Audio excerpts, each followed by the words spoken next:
Sarah's hands trembled as she held her newborn daughter close to her chest. The baby's soft cries echoed through the small wooden cabin that had become her prison. 3 days had passed since the difficult birth, and her body still ached from the ordeal. The midwife had left that morning, taking with her the last bit of kindness Sarah had experienced in months. The sound of heavy boots on the porch made her heart race. She knew that walk well. It belonged to Marcus Whitfield, the man who owned her contract and claimed to own her very soul. The door creaked open without a knock, as it always did. Marcus never bothered with courtesy when it came to his property. "Get up," Marcus commanded, his voice cold as winter wind. "Time's wasting and I need you back in the fields." Sarah looked up at him with exhausted eyes. "Sir, the baby is only 3 days old. I need more time to recover, please." Marcus stepped closer, his shadow falling across her and the child.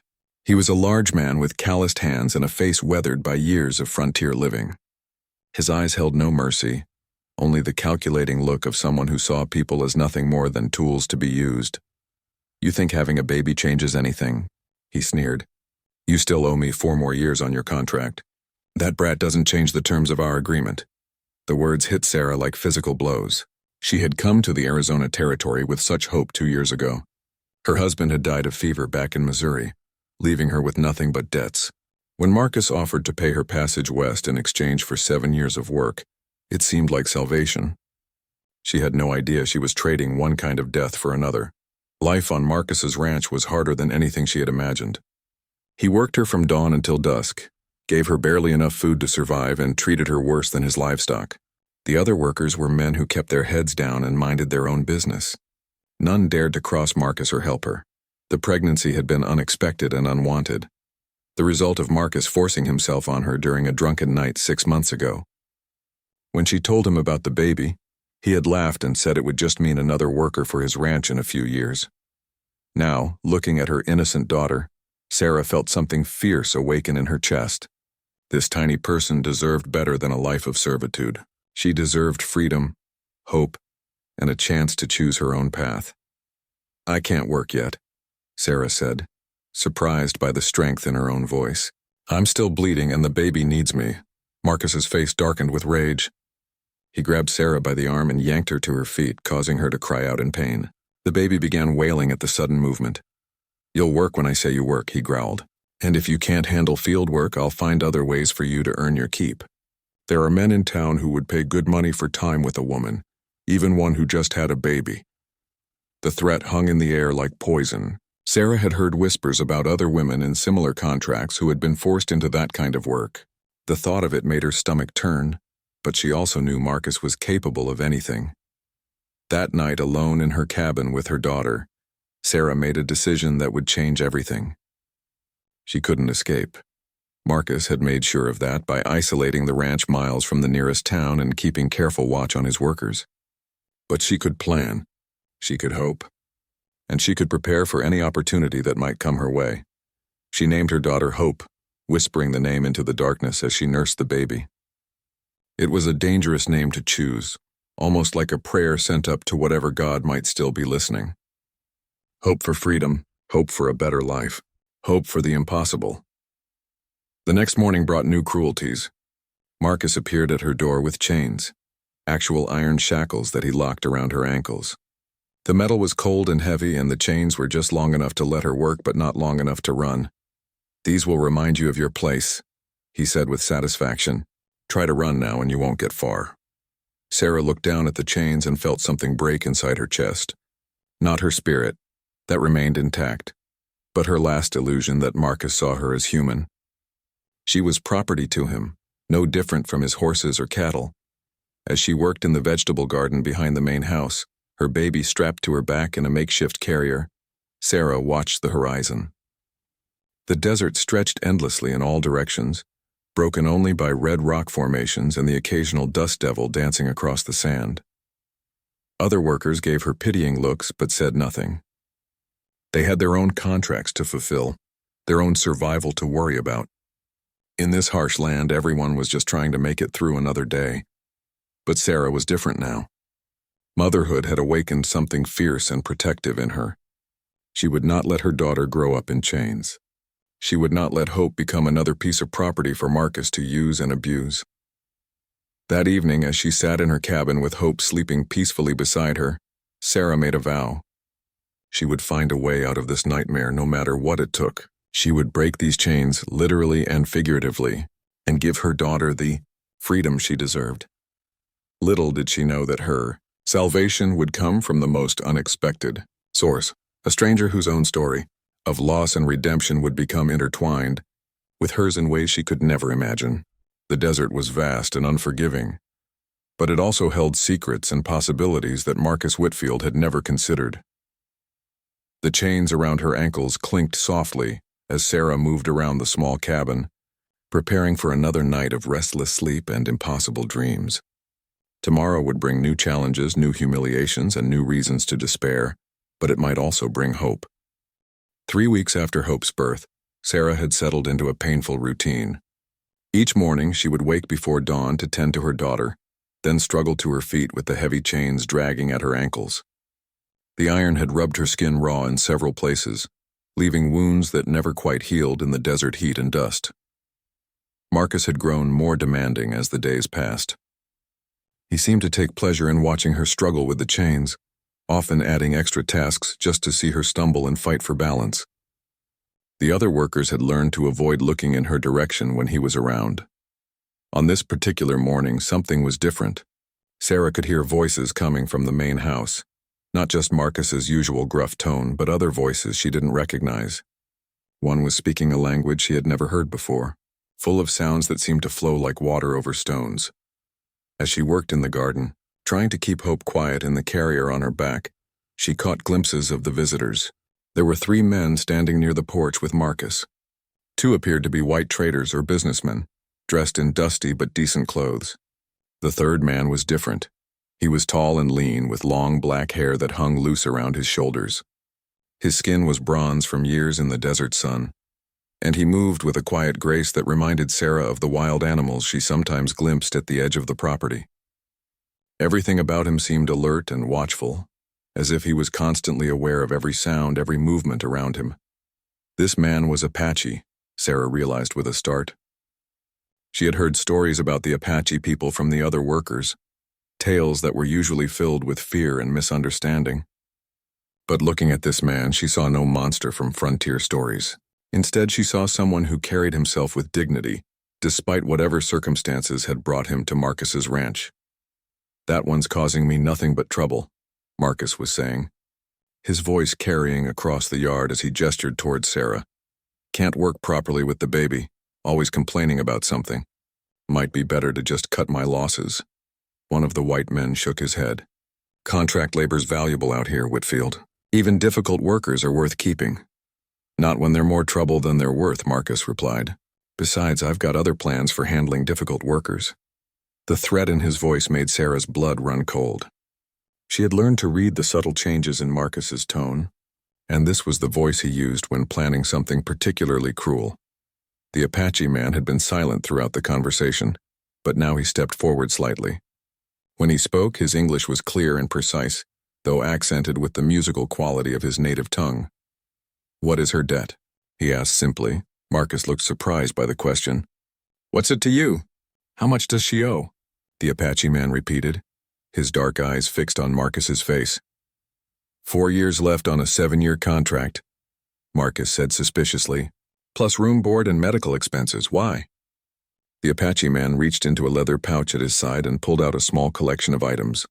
Some coins, what looked like silver jewelry, and a few small nuggets that glinted gold in the morning light. "This covers her debt," he said, placing the items on the porch railing. The other men stared at the offering in amazement. Even from her distance, Sarah could see that it represented considerable wealth. Marcus's eyes grew wide and greedy as he examined the payment. "Now hold on," one of the white traders said quickly. "We were here first. We have prior claim to any business deals." The Apache man turned to look at him, and something in his gaze made the trader step back. "You want to buy her debt?" "Well, no, but..." "Then there is no prior claim." Marcus was fingering the gold nuggets, his merchant's mind clearly calculating their value. "This is more than she owes," he admitted reluctantly. "Keep it all," the Apache man said. "I want her contract papers now." Something about the way he said it made Marcus hurry into the house without argument. The other traders looked confused and somewhat frightened, clearly not understanding what was happening or why anyone would pay so much for a contracted worker. Sarah felt her heart pounding as she watched the scene unfold. She had no idea what the Apache man's intentions were, but anything had to be better than remaining under Marcus's control. At least she hoped it would be. When Marcus returned with the papers, the Apache man examined them carefully. He could read, Sarah noticed with surprise. Many frontier folks, even white settlers, couldn't manage that skill. "These say she belongs to me now," he said, folding the papers and tucking them inside his shirt. "That's right," Marcus agreed, already pocketing his payment. "She's your problem now. And good luck with her. She's nothing but trouble." The Apache man looked across the yard directly at Sarah for the first time. Their eyes met, and she saw something unexpected there. Not cruelty or ownership, but a kind of understanding that she couldn't quite name. He walked toward her with that same fluid grace she had noticed before. As he approached, Sarah instinctively clutched Hope closer to her chest, unsure what to expect.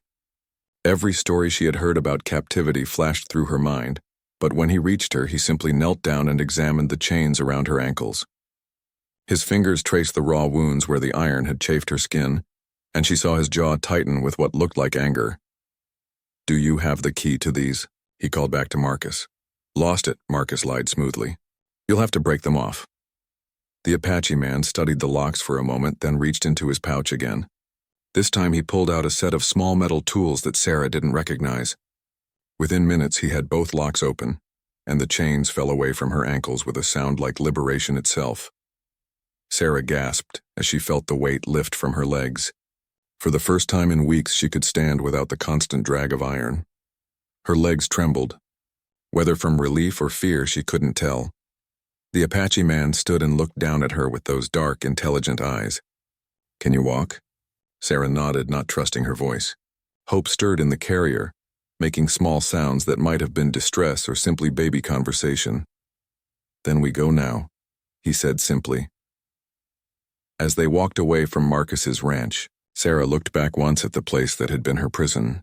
Marcus was already back in conversation with the traders, probably bragging about the deal he had just made. None of them seemed to care about her fate or that of her child, but the Apache man, whose name she still didn't know, had cared enough to pay a fortune for her freedom. The question was, what did he expect in return? The Apache man led Sarah away from the ranch on foot, walking at a pace that accommodated her weakened condition. His horse, a beautiful painted mare, followed behind them without need of a lead rope. Sarah had never seen such a bond between human and animal. The horse seemed to understand the man's intentions without any visible communication. They had been walking for perhaps an hour when Hope began to cry. Sarah stopped, embarrassed and uncertain. She needed to nurse the baby, but she didn't know what this stranger expected of her or whether he would allow such delays. He noticed her hesitation immediately. "The child needs care?" Sarah nodded, her cheeks flushing. "She's hungry, but I can wait if there is shade there," he said, pointing to a cluster of rocks that formed a natural shelter. "Rest, feed her. We have time." His consideration surprised her. Marcus had never shown such understanding, even for basic human needs. As Sarah settled in the shade and began to nurse Hope, the Apache man moved a respectful distance away, keeping watch on the horizon.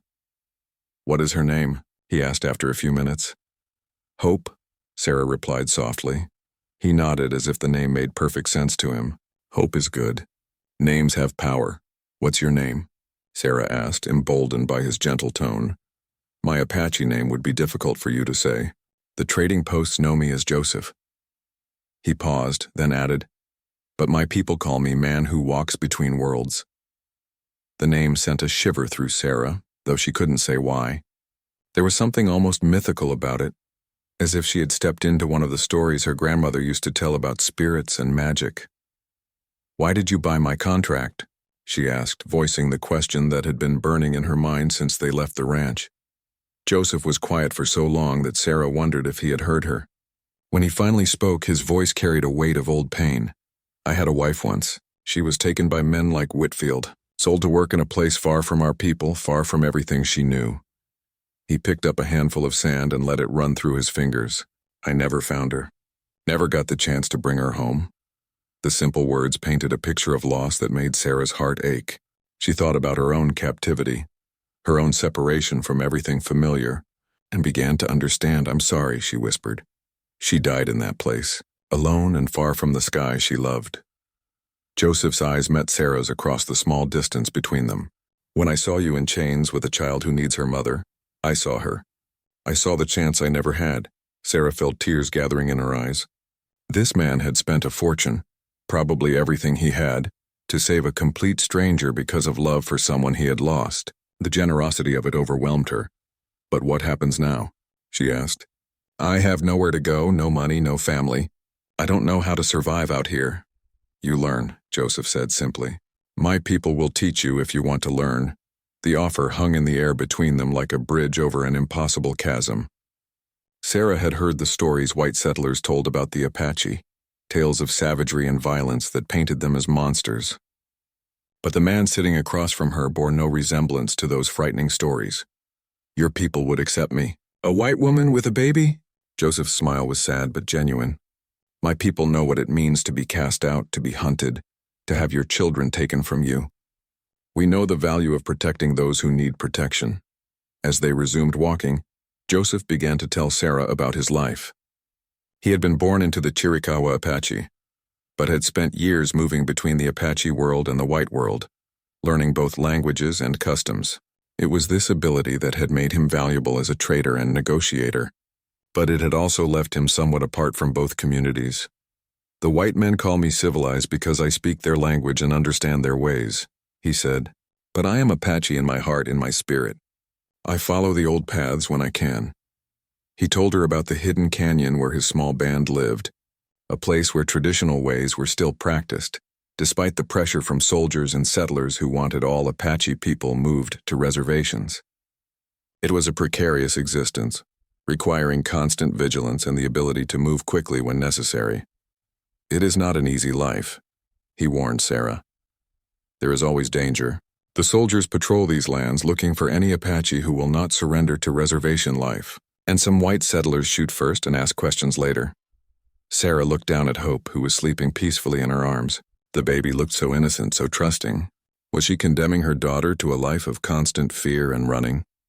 But then she thought about the alternative, returning to someone like Marcus or trying to survive alone in a hostile frontier town with no skills and no protection. At least with Joseph and his people, she would have a chance to learn, to grow strong, to give Hope a life that was free even if it wasn't safe. "There will be those in my band who question my decision to bring you," Joseph continued honestly. "They have learned not to trust white people for good reason. You will need to prove yourself worthy of their protection." "How?" Sarah asked. "By learning our ways, by contributing to our survival, by showing that you understand the responsibility that comes with being part of a family." The word family struck Sarah with unexpected force. She hadn't been part of a real family since her husband died. Marcus's ranch had been a place of isolation and cruelty, where survival depended on avoiding attention and avoiding others. As the sun began to set, painting the desert in shades of gold and red, Joseph led them to a small spring hidden among the rocks. The water was clear and cold, bubbling up from deep underground sources. "We camp here tonight," he said. "Tomorrow we begin the journey to my people." Sarah knelt by the spring and drank deeply, tasting the sweetest water she had experienced in months. As she washed her face and hands, she caught sight of her reflection in the still pool. The woman looking back at her was thin and weathered, marked by hardship and exhaustion. But there was something new in her eyes, a spark that hadn't been there during her time at the ranch. It was hope, she realized. Real hope, not just the name she had given her daughter, but the actual feeling. For the first time in months, she believed that tomorrow might be better than today. That night, as she lay under more stars than she had ever seen, with Hope sleeping safely beside her and Joseph keeping watch nearby, Sarah made another vow. She would learn whatever she needed to learn. She would become whatever she needed to become. She would earn her place in this new family and give her daughter the gift of belonging somewhere. The journey to Joseph's hidden canyon took 3 days through terrain that seemed impossible to navigate. Sarah quickly learned that what appeared to be solid rock often concealed narrow passages, and what looked like impenetrable desert held secret springs and sheltered campsites known only to those who had lived there for generations. Joseph proved to be a patient teacher as they traveled. He showed Sarah which plants could provide water in an emergency, how to read the signs that warned of dangerous weather, and how to move quietly through the landscape without leaving obvious traces. With Hope strapped to her back, Sarah struggled at first, but her body began to remember strength it had forgotten during her months of near starvation at Marcus's ranch. On the second day, they encountered other travelers. Joseph spotted them long before Sarah was aware of any danger, and quickly led her and Hope into a concealed position among the rocks. From their hiding place, she watched a patrol of cavalry soldiers ride past, their uniforms dusty and their faces grim with the heat. They searched for Apache families to force onto reservations, Joseph whispered, his voice barely audible. They believe all Apache should live where the government can watch them, control them, make them into something they are not. Sarah thought about her own experience of being controlled and owned, and felt a new understanding of why Joseph's people chose to live free in the desert rather than accept the safety of reservation life. Freedom, she was learning, was worth almost any price. As they drew closer to the hidden canyon, Joseph began to prepare Sarah for what she would encounter. My sister Ayana leads our small band. She will decide whether you can stay. She has reasons to distrust white people that go deeper than most. He told Sarah about the massacre that had scattered their larger tribe years before. Soldiers had attacked during a peace meeting, killing many women and children. Ayana had lost her husband and 2 sons that day. She had never forgiven the white world for that betrayal. How can I possibly earn her trust? Sarah asked, feeling overwhelmed by the weight of history and pain that she would be walking into. By showing her who you are, not what you are, Joseph replied. She will see that you are a mother protecting her child, just as she once was. That may be enough to give you a chance. The canyon itself took Sarah's breath away when they finally reached it, hidden behind what appeared to be a solid wall of red rock. A narrow passage opened into a world that seemed untouched by time. Water flowed down the canyon walls in small waterfalls, creating pools that reflected the sky. Ancient cottonwood trees provided shade, and the walls were decorated with pictures painted by people who had lived there long before any European had set foot in the Americas. But it was the people who emerged to greet them that truly amazed Sarah. She had expected to find a group of warriors like the ones in frontier stories. Instead, she saw families. Mothers carrying babies, children playing games, elders sitting in the shade sharing stories. They looked at her with curiosity but not hostility, waiting to see how their leader would respond to this unexpected addition to their community. Ayana was a woman of perhaps 40 years, with silver beginning to thread through her black hair and lines around her eyes that spoke of both laughter and sorrow. She listened without interruption as Joseph explained in Apache what had happened at Marcus's ranch and why he had brought Sarah and Hope to the canyon. When he finished, Ayana studied Sarah with intelligent dark eyes that seemed to see straight through to her soul. Finally, she spoke in English that was heavily accented but perfectly clear. You have been a slave, she said. It was not a question. Yes, Sarah replied honestly. And now you want to be free? Yes, but more than that, I want my daughter to grow up free. Ayana's expression softened slightly as she looked at Hope, who was wide awake and staring around at her new surroundings with bright, curious eyes. Freedom is not something that is given, Ayana said. It is something that must be earned every day. Are you prepared to work for it? Tell me what I need to do, Sarah said. Over the following weeks, Sarah discovered that earning her place in the Apache community was unlike anything she had experienced in the white world. There were no formal contracts or written agreements. Instead, her acceptance depended on her willingness to contribute to the group's survival and her ability to adapt to their ways. The Apache women taught her skills that no white woman's education had included. She learned to tan hides into soft, durable leather, to weave baskets so tightly they could hold water, and to prepare foods from desert plants that she had never known were edible. Most importantly, she learned the art of living invisibly in a landscape that was constantly watched by hostile forces. The children accepted her more quickly than the adults, fascinated by her pale skin and light hair, but also drawn to her gentleness with Hope. They taught her words in Apache, giggling when she mispronounced them, and showed her the hidden places in the canyon where the best berries grew. Hope thrived in this environment in ways that amazed Sarah. The baby seemed to sense the love and protection that surrounded her, and she responded with smiles and laughter that won over even the most suspicious adults. The Apache concept of child rearing was very different from what Sarah had known. Children were treasured by the entire community, not just their parents, and everyone took responsibility for their safety and education. But Sarah's real test came when soldiers appeared near the canyon entrance one morning. A sentry had spotted them while they were still miles away, but their presence meant that the entire community needed to prepare for possible evacuation or concealment.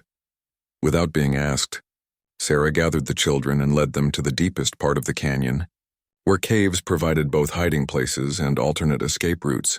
She kept them calm and quiet while the adults prepared for whatever might come, singing soft lullabies that worked as well in Apache children as they had with white babies back in Missouri. The soldiers never found the canyon entrance, but they camped nearby for 2 days, searching the area thoroughly. During that time, Sarah proved that she could be trusted, with the community's most precious possessions, their children, and that she understood the absolute necessity of silence and patience when danger threatened. When the soldiers finally moved on, Ayana approached Sarah with something that might have been the beginning of a smile. "You think like a mother," she said approvingly, "not just of your own child, but of all children. This is good." That evening, around the fire where the community gathered each night to share food and stories, Ayana made an announcement. "The white woman has shown that she can protect what we protect and value what we value. She and her daughter are welcome to stay as long as they choose." Sarah felt tears of gratitude threaten to overwhelm her. For the first time since her husband's death, she truly belonged somewhere. Hope would grow up surrounded by people who would teach her to be strong, independent, and free. But as she looked around at the faces in the firelight, Sarah also understood the precious fragility of this acceptance. The outside world was changing rapidly, and the pressure on communities like this one was growing stronger every day. Their freedom and safety depended on remaining hidden, and that meant living with constant vigilance and the knowledge that they might need to leave everything behind at a moment's notice. Still, as she held Hope close and listened to the ancient stories being told around the fire, Sarah felt a contentment she had never known was possible. She had found her place in the world, and more importantly, she had found a place where her daughter could grow up understanding that being free was worth any price. 6 months had passed since Sarah and Hope had joined the Apache community, and the rhythms of canyon life had become as natural to Sarah as breathing. Hope was thriving, beginning to crawl and babble in a mixture of English and Apache words that delighted everyone who heard her. Sarah had grown strong and capable, her hands calloused from useful work, her skin bronzed by the desert sun, but their peaceful existence was about to be shattered. The warning came from a runner who arrived in the canyon just before dawn. His horse lathered with sweat from hard riding. He spoke rapidly to Ayana in Apache, his words urgent and frightening even to Sarah, who could not yet understand everything being said. "Soldiers are coming," Joseph translated grimly. "Many soldiers with guides who know the old hiding places. They will be here by midday." The canyon erupted into controlled activity. This was not the first time the community had been forced to evacuate, and everyone knew their role. The elderly and very young would leave first, taking the most essential supplies and moving toward the secondary canyon that served as an emergency refuge. The adults would follow, carrying what they could and destroying what they had to leave behind.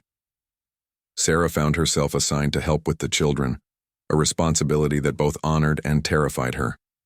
These Apache children had become precious to her over the months, and the thought of them being captured by soldiers who saw them as nothing more than problems to be solved filled her with dread. As she helped gather the children and their belongings, Sarah overheard a heated conversation between Joseph and Ayana. They were speaking in Apache, but their tone and gestures made their disagreement clear. Finally, Joseph switched to English, perhaps so Sarah could understand the decision that was being made. "She should come with us," he insisted. "She is part of our family now." Ayana shook her head firmly. "She is white. If the soldiers find her with us, they will assume she was captured. They will use her as an excuse for greater violence against our people. And if she tries to return to the white world, what then? She has no money, no family, nowhere to go. And they will see that she has lived with Apache. They will not trust her either." Sarah realized they were talking about her future and the terrible choice she now faced. If she stayed with the Apache, her presence might bring greater danger to people she had come to love.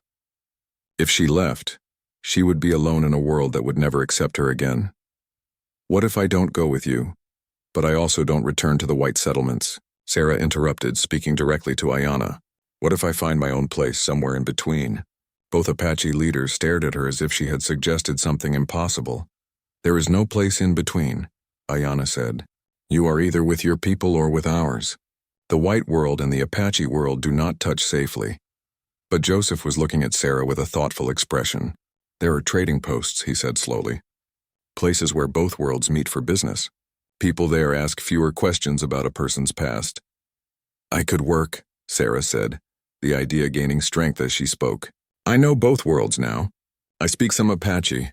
I understand the desert, but I also know white customs. I could be useful to traders." Ayanna's expression showed what she thought of this plan. Trading posts are dangerous places for women alone. Men there think any woman without protection is available for their use. Sarah thought about Marcus and the threats he had made, and she knew Ayanna was right. But she also knew she couldn't remain with the Apache if her presence put the children at risk. "Then I'll make sure I'm not seen as available," Sarah said with more confidence than she felt. "I'll find a way to protect myself and hope." The sound of distant gunshots echoed off the canyon walls, interrupting their conversation. The soldiers were closer than expected, and there was no more time for debate. "Go," Ayanna commanded, pressing a small leather bag into Sarah's hands. "This is silver and turquoise, enough to buy food and shelter for a while. Find the trading post at Salt River Crossing. Tell Miguel there that Joseph's sister sent you. He will help if he can." Joseph approached with his painted mare, already saddled and ready. "She will carry you faster than you can walk with the baby," he said, his voice tight with emotion. I know," Sarah said, understanding all the things he couldn't say. "Thank you for everything. For buying my freedom. For showing me what it means to belong somewhere." She mounted the horse awkwardly, settling Hope in her arms. The baby seemed to sense the tension around her and had grown unusually quiet. "Will I see you again?" Sarah asked. "If the Creator wills it," Joseph replied. "But do not look for us. It is safer for everyone if you forget where this canyon is." Sarah nodded, though the thought of forgetting these people who had become her family was unbearable. As she guided the horse toward the canyon entrance, she could hear the sounds of the evacuation continuing behind her. Quiet voices, careful footsteps, the soft rustle of belongings being gathered for another flight from an ever-shrinking world. The journey to Salt River Crossing took 2 days, and they were the loneliest days of Sarah's life. After months of being surrounded by community and purpose, the silence of the desert seemed oppressive. Hope fussed more than usual, perhaps missing the constant attention and affection she had received from the Apache families. When Sarah finally saw the trading post in the distance, her heart sank. It was exactly what Ayanna had warned her about. A rough collection of buildings that looked like they had been thrown together by people who had given up on the idea of permanence or beauty.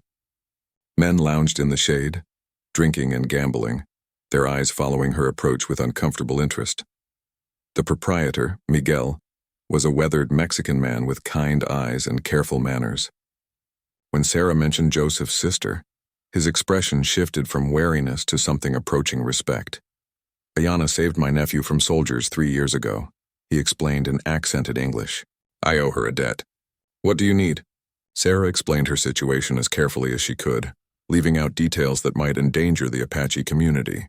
Miguel listened without judgment, occasionally glancing at Hope, who was sleeping peacefully despite the noise and chaos of the trading post. "You can work here," he decided. "I need someone who can keep books, someone who understands both Apache and white ways of trading. But you must understand, this is not a safe place for a woman alone. There are men here who see kindness as weakness." "Then I won't be kind," Sarah replied, surprising herself with the steel in her voice. Miguel smiled at that. "Good. You will need that strength." He provided Sarah with a small room behind the main building, barely large enough for a bed and a cradle he had constructed hastily from wooden crates. It wasn't much, but it was private and secure, with a heavy bar she could place across the door at night. The work was unlike anything Sarah had ever done. She kept records of trades, negotiated prices with both Apache traders and white merchants, and gradually built a reputation as someone who was fair, but not easily cheated. Her months with the Apache had taught her the true value of desert goods, which plants had medicinal properties, which hides were properly prepared, which silverwork represented real craftsmanship. But more than that, her experience of being owned had taught her to recognize the signs of desperation in others. She could spot the Apache families who were trading precious family heirlooms because they had no other way to buy food for their children. She could identify the white settlers who were selling everything they owned because their dreams of frontier prosperity had turned into nightmares of debt and failure. To these desperate people, Sarah offered something beyond fair prices. She offered dignity. She never pressed for details about why they needed to sell, never made them feel shame for their circumstances. Word spread through both communities that the woman at Salt River Crossing could be trusted. Hope grew and thrived in this strange environment.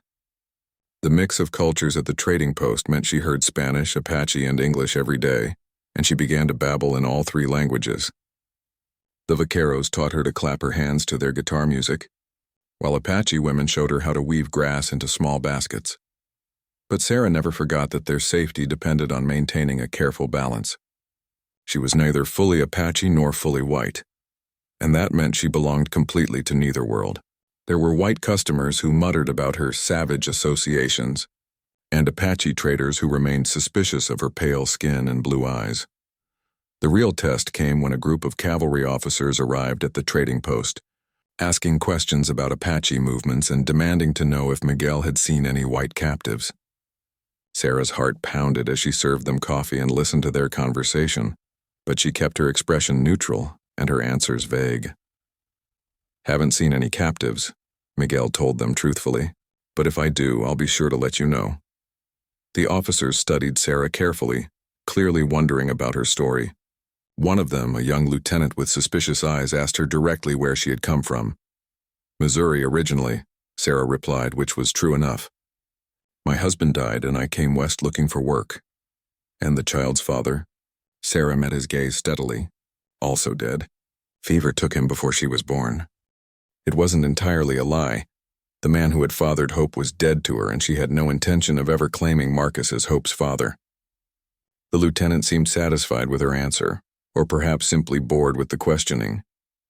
After the soldiers left, Miguel approached Sarah with a worried expression. "They will be back," he said, "and next time they may ask harder questions." Sarah knew he was right. Her position at the trading post was precarious, dependent on maintaining a fiction that grew more difficult to sustain with each passing month. She needed a more permanent solution, a way to establish herself that would protect both her and Hope from future questions. That night, as she rocked Hope to sleep in their small room, Sarah made another decision that would change their lives. She would not just survive in this space between worlds, she would make it her own. She would build something here that would give Hope a real future, not just safety but opportunity. The next morning, she approached Miguel with a proposal that surprised them both with its boldness. But as they talked through the details, it began to seem not just possible, but inevitable. Sarah was ready to stop running and start building. Sarah's proposal to Miguel was simple in concept but revolutionary in practice.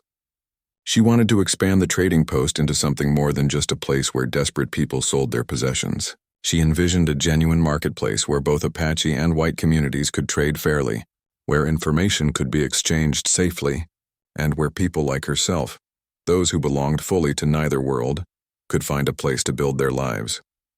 "You want to create a neutral territory," Miguel said, understanding immediately what she was suggesting. "A place where old enemies can do business without violence." "Exactly," Sarah replied. "But it has to be more than just business. It has to be a place where people can trust each other, where children from both worlds can play together, where women like me can work without fear." Miguel was quiet for a long time, considering the implications. Such a place would be valuable beyond measure, but it would also attract attention from those who profited from keeping the communities separate and hostile. "It will be dangerous," he warned. "There are people who make money from conflict, who sell weapons to both sides and profit from fear. They will not want peace to break out. Then we'll have to be stronger than they are," Sarah said with a determination that surprised even her. Over the following months, Sarah began implementing her vision with careful, deliberate steps. First, she established clear rules for the trading post. No weapons were allowed inside the main building. All trades had to be conducted in the open, where everyone could see that dealings were fair. Most importantly, no one could be forced to trade. Everything had to be voluntary. She also instituted something that had never existed before at any frontier trading post: childcare. While parents conducted business, their children could play together in a safe area, under the supervision of women from the community. Sarah had learned from the Apache that children were less likely to carry their parents' prejudices, and she hoped that friendships formed in childhood might help heal some of the divisions that kept the communities apart. Hope, now walking and chattering constantly in her mixture of languages, became the unofficial ambassador of this new approach. She played equally happily with Apache children, Mexican children, and the occasional white settler's child who passed through. Adults who might have looked at each other with suspicion found themselves smiling at the sight of their children sharing toys and games. But Sarah's most important innovation was the establishment of what she called sanctuary days. Once a month, the trading post would open its doors to anyone who needed help, regardless of their background or their ability to pay. Apache families could bring sick children to be treated by the post doctor. White settlers could get information about safe routes through Apache territory. People who had been cheated by other traders could seek fair resolution of their disputes. The word spread slowly through both communities. Here was a place where the old rules didn't apply, where people were judged by their actions rather than their ancestry, where mothers could bring their children without fear, and where fathers could conduct honest business without looking over their shoulders for enemies. Of course, not everyone approved of what Sarah was creating. A group of white settlers complained to the territorial authorities that the trading post was harboring savages and demanded that it be shut down. Some Apache warriors argued that any cooperation with white people was betrayal, and that the trading post made their people vulnerable to attack. The crisis came when a cavalry patrol arrived with orders to investigate reports of illegal Apache activity at the trading post. The commanding officer, Colonel Harrison, was a man who had built his career on the belief that the only good Apache was a dead Apache, and he viewed Sarah's neutral ground with deep suspicion. "I understand you've been trading with hostiles," he said bluntly, ignoring Miguel's offer of hospitality. "I've been trading with people who need supplies," Sarah replied carefully. "Same as any other trading post. Don't play games with me, woman. I have reports that you're providing aid and comfort to Apache raiders." Sarah felt her stomach clench with fear, but she forced herself to remain calm. "I provide fair trades to anyone who comes here peacefully. I don't ask questions about politics or wars." Colonel Harrison studied her with the same suspicious eyes she had learned to recognize in men who saw women as either property or problems. "Where exactly did you come from, Mrs. Matthews," Sarah said, using her married name for the first time in years. "I came west from Missouri after my husband died." "And the child's father?" The question hung in the air like a threat. Sarah knew that her answer could determine not just her own fate, but the fate of Hope and everyone else who depended on the trading post for survival. "Also dead," she said firmly. "Fever before she was born." The colonel's aide whispered something in his ear, and Sarah caught the words Apache and mixed blood. Her heart pounded as she realized they suspected Hope might be part Apache, which would raise questions about how Sarah had come to be in Apache territory. "The child looks," the colonel began, studying Hope, who was playing quietly with a wooden toy that Joseph had carved for her months ago. "She looks like my late husband," Sarah interrupted firmly. "He had dark hair and dark eyes. Welsh ancestry." It was a plausible lie and one that couldn't easily be disproven. But Sarah knew that her ability to protect Hope in the trading post depended on more than just clever lies. She needed to demonstrate that what she had built here was valuable to the authorities, not just to the people who used it. "Colonel," she said, changing tactics, "this trading post provides something that the territorial government needs. A place where information flows freely between communities. When there are problems brewing, when raiders are planning attacks, when there are misunderstandings that could lead to violence, this is where people come to talk about it." She gestured toward the ledger where she kept records of all trades. "These books don't just show who bought what. They show patterns of movement, changes in behavior, early warning signs of trouble. If you shut down this place, you lose one of your best sources of intelligence about what's really happening in Apache territory."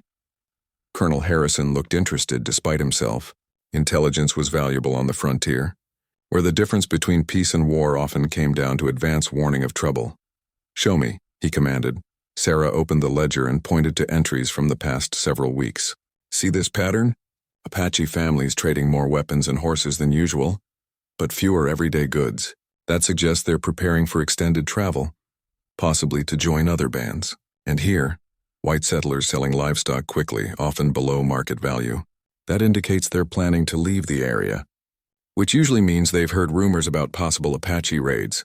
The colonel studied the entries carefully, his military mind recognizing the value of what Sarah was showing him. This kind of information could help him position his troops more effectively, anticipate problems before they exploded into violence. "You're suggesting that this trading post serves as an intelligence network," he said, slowly. "I'm suggesting that peace is more profitable than war for everyone involved," Sarah replied, "and that sometimes the best way to prevent violence is to make sure people understand each other." When the cavalry patrol left the next morning, they carried with them not just Sarah's implied promise to share useful information, but also a grudging respect for what she had accomplished. Colonel Harrison still didn't trust Apache people, but he recognized the value of having a reliable source of information about their activities. Sarah knew she had won only a temporary victory.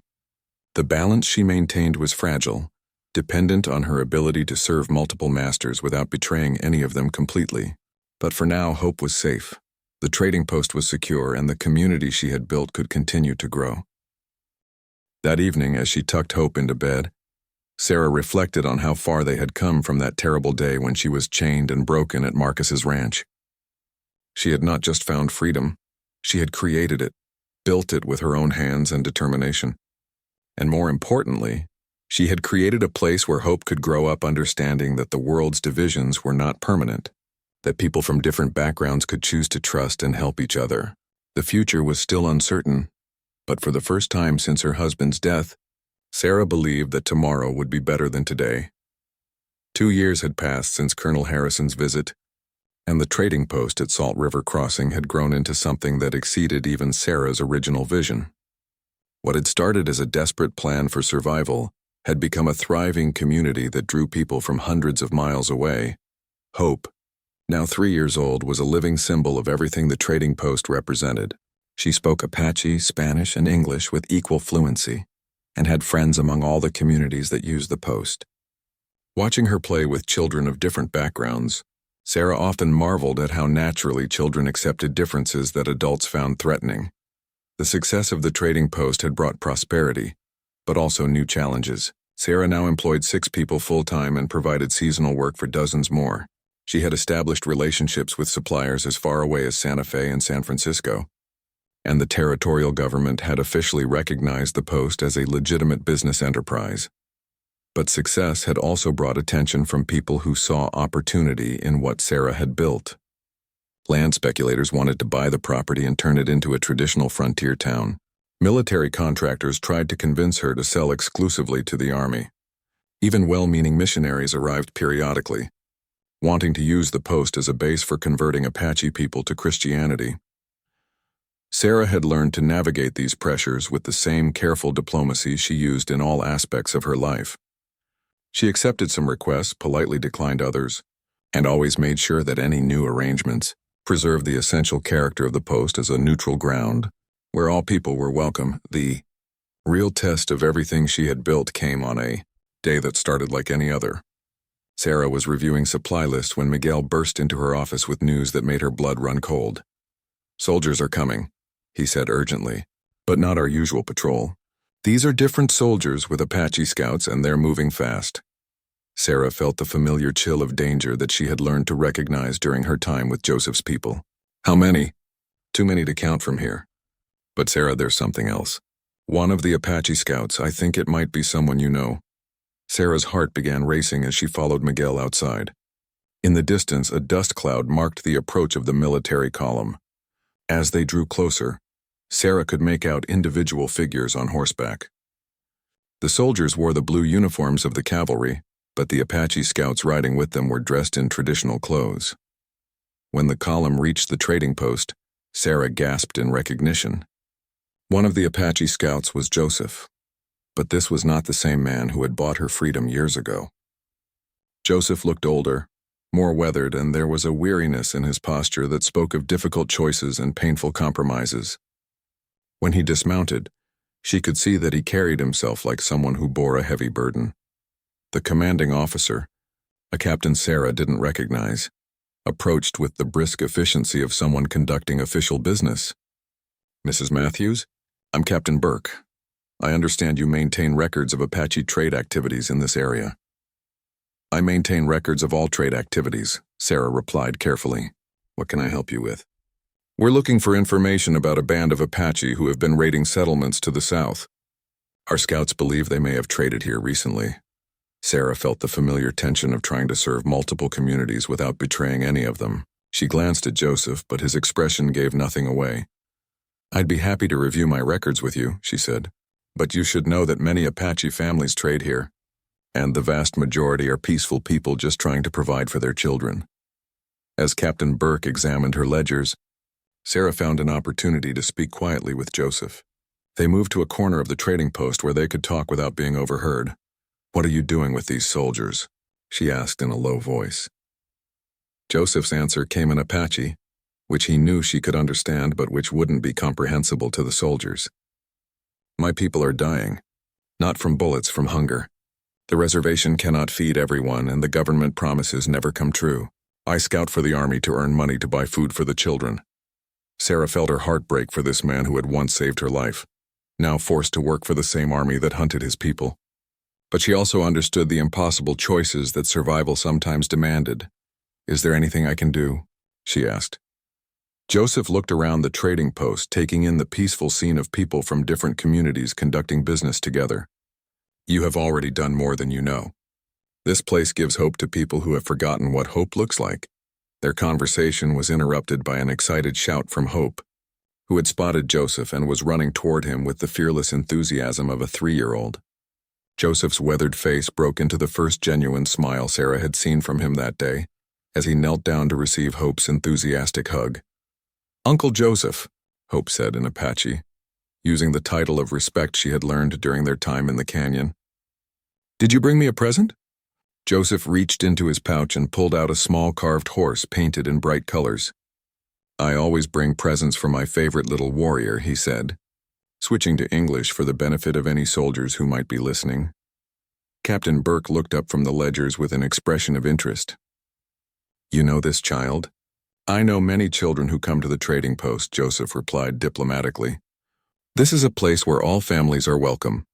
The captain seemed satisfied with this explanation, but Sarah could see that he was filing away the information for future reference. Everything at the trading post was being evaluated for its potential military value. After reviewing the records and finding nothing that would help track the raiders they were seeking, the military column prepared to leave.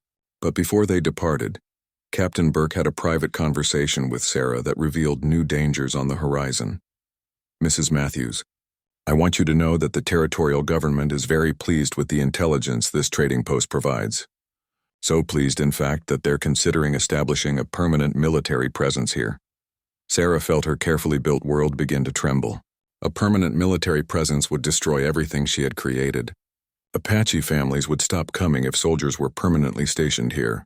And without that balance, the post would become just another frontier outpost. "Captain," she said carefully, "I think you'll find that the value of this place depends on its neutrality. If people perceive it as controlled by the military, they'll stop sharing information freely." "Perhaps," Captain Burke replied. "But things are changing, Mrs. Matthews. The Apache wars are coming to an end one way or another. When they do, places like this will need to choose which side they're really on." After the soldiers left, Sarah sat alone in her office, holding Hope on her lap and trying to process what she had learned. The world she had worked so hard to create was being threatened not by failure, but by success. The very qualities that made the trading post valuable to the authorities also made it a target for control. That evening, as she tucked Hope into bed, her daughter asked a question that went straight to the heart of Sarah's dilemma. "Mama, why did Uncle Joseph look so sad today?" Sarah thought about how to explain the weight of history and politics to a 3-year-old. "Sometimes grown-ups have to make very hard choices, sweetheart. Uncle Joseph is trying to take care of his people, but it's not easy. Will he come back? Hope asked. I hope so, Sarah replied, though she wasn't sure she believed it. The world was changing rapidly, and people like Joseph were being forced to choose between survival and tradition, between their children's hunger and their own dignity. As she watched Hope drift off to sleep, Sarah made a decision that surprised her with its clarity. She would not allow the military to turn her trading post into another instrument of conquest. She had built something precious here, a place where people could choose cooperation over conflict, where children could grow up seeing differences as interesting rather than threatening. Whatever the future brought, she would find a way to preserve what she had created. She owed that much to Hope, to Joseph, to all the people who had found refuge and opportunity at the Salt River crossing.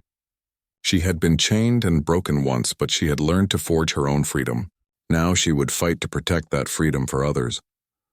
The next morning, Sarah began making plans that would either secure the future of her community or destroy everything she had worked to build. But for the first time since that terrible day at Marcus's ranch, she was not acting out of desperation or fear. She was acting from a position of strength, surrounded by people who believed in what she had created.